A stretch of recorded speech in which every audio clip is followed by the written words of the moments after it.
back to another Metaphysics and Makeup. This time I, once again, already done my makeup. For those of you who don't know, my name's Dottie. Over here we get a little weird. Basically everything that Bailey Sarian doesn't talk about, we talk about over here. So spirituality, astrology, all the things. Today we're going to talk about meditation for each one of the signs. So these meditations are basically how I interpret the energy and being able to really tap into your gifts. So when it comes to my Aries, I really suggest for them to be outside, go get some sun. But I also suggest for my Aries to pick up easy exercise to go along with it. So this might be yoga, this might be Tai Chi, but something that helps you to really get that fire moving within your body and truly help you to be able to find the balance between going and being practical about going. But let's face it, we're talking about Aries. They're not known for practicality. When it comes to my Taurus, I honestly suggest for them to surround themselves by beauty. In my view, how I would see this is creating like a really cute altar, really cute meditative space, something that you can just get like really cozy and comfortable in. And I would also suggest creating a crystal grid, finding the crystals that correlate with the energy that you want to truly bring in, and then lay them out however it is that you see fit. You know, you can get like a grid map, lay them down, do your thing. I really suggest a good meditative space and grounding. I suggest this for all of my earth signs, but for you, you need the comfort and the beauty, okay? So next we have my Geminis. When it comes to my Geminis, I honestly suggest for them to do what I call a working meditation.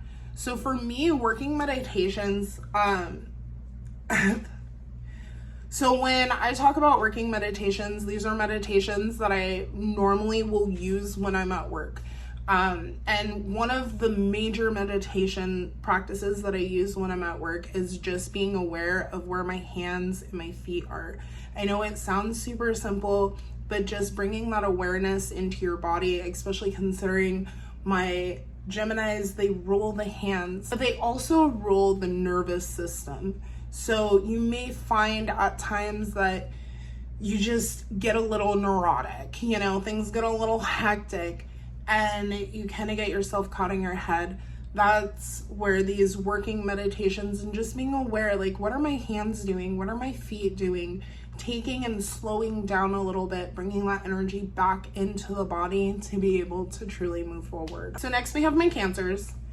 Cancers, I don't know if I had mentioned this in my video earlier, but Cancers, when they get really stressed out or when they get really emotional, they get really tired. Like, I have a Cancer moon, so when I get really emotional or really stressed out, I have to lay down. And it's not always like I need to go take and sleep, but like just laying down, calming my breath, bringing myself back into center and just calming myself, you know, whatever the case is. Sometimes I'll go into a meditation. Sometimes I'll just, you know, allow myself to regenerate. This is really important for my Cancers to have that regenerative energy. So that being said, I personally think that sleep meditations are really good for my Cancers. So finding a good meditative, whether it's a story to go to sleep to, but I don't necessarily suggest that. But I would find like sleep affirmations, good sounds to help you cleanse and clear some of that energy while you're sleeping, I feel are good aids to be able to help them to regenerate, to get back into that moon energy, okay? So next we have Leos, and just like with my Aries, I honestly suggest that they have an outdoor sun meditation. For them, it's not so much about getting in their body, but it's about being able to soak in that energy. I also suggest to have a good self-care with this particular placement, because with Leos, you're supposed to be seen. That is the energy of Leo, is being seen, and being able to help other people to be seen.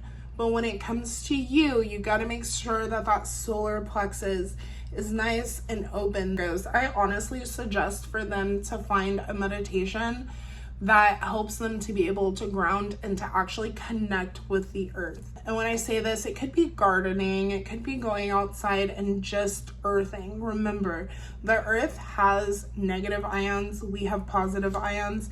When we make actual connection with the earth, we basically create a battery. We're able to not only recharge and give the earth all of the energy that we don't need, we're also able to tap into her energy and to be able to move forward. Earth has been here, past, present, future. She is a variation of time. So when we connect with her, she's able to give us her secrets. Going back to the Virgo video. When it comes to my Libras, I honestly suggest for them to have a good guided meditation. Going back to the previous video where I talked about the fact that Libras, basically they're open channels and they don't necessarily know how to turn that off sometimes. Being able to kind of calm your own mind and just listen to the words of another. It doesn't have to be a guided meditation by any means. It could just be good, positive music and some breath work to help you to be able to balance, help you to be able to get back into that state of flow. Because you can't stay open like that. Coming from a Libra rising.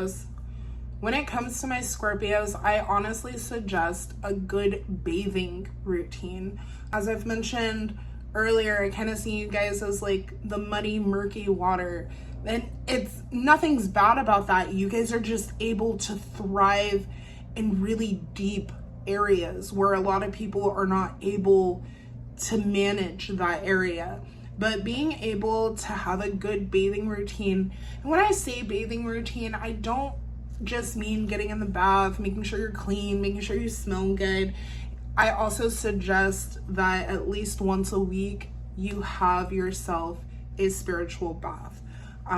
If you can find a good Florida water, herbs that correlate with whatever it is that you want to bring in, whatever it is, but start adding these things to your bath. When it comes to my Scorpios and their bathing, I really suggest for them to be kind of like my Tauruses, to set the mood when you go to get into the bath. So if that's candles, that's smoke, if it's herbs, whatever it is that helps you to really get into the mood, I do suggest for my Scorpios to have candles, to have incense going, maybe not both at the same time, but because you guys have that, you have that Pluto energy, which takes you really deep, really dark. That's why, you guys are my murky water, but you also have that Mars energy. That Mars energy is why Scorpios, Capricorn, and Aquarius have like the strongest hustle I have ever seen, okay? And that is some legit. Those people have been, when it comes to my Sagittarius, I suggest that you work your way up to lucid dreaming. And the reason that I suggest this is because you guys are really good at the astral. Practicing lucid dreaming will help you to be able to navigate the astral a lot better and to have better control over what's happening. I do suggest that you guys get yourself like a dream satchel, something like lavender, mugwort, star anise, things like this, even some blue lotus if you can find, or make yourself a dream satchel and put it under your bed or put it under your pillow. This will help to protect you while you're navigating out in the astrals. Next we have Capricorn. I honestly suggest grounding as well as breath work, and this will help you to honestly be able to focus all of that Saturn energy, get any thick things off of you. So you can do this. One way to like combine the two would be like yoga, or honestly even dance. When it comes to my Aquarius, I suggest that they have a moving meditation. So this could be them sitting down and just making movements while they're meditating. This could be things like yoga, dance. I suggest for them to do things that help them to get into their body. They're so mental, but you gotta get into your body. That's where this world is. You incarnated as a human. Act like one. All right, so last but not least, I have my Pisces. And when it comes to my Pisces, I honestly suggest more than anything, once again, that they have a good self-care ritual. It's a little different than when it comes to my Scorpios. My Scorpios are doing it to get that power in. My Pisces are doing it to learn themselves. That's why I suggest, good bath time, set the mood, have something pretty, smell good, whatever. But I also suggest that this becomes a part of your everyday routine, whether it is an everyday routine or not. But you need to make sure when it comes to my Pisces, it's important that you guys are doing things that are going to help you to release any negative or toxic energy that may be attached to you. And I don't mean like attached to you like you got an attachment. I mean like attached to you because you picked up this belief system from somebody else and have made it your own. And it does not align with your personal values or morals. Check that second house. But anyways, thank you again for joining me for another Metaphysics and Makeup. Don't forget to do all the things, I'm not that girl. Anyways, have a great day. Bye.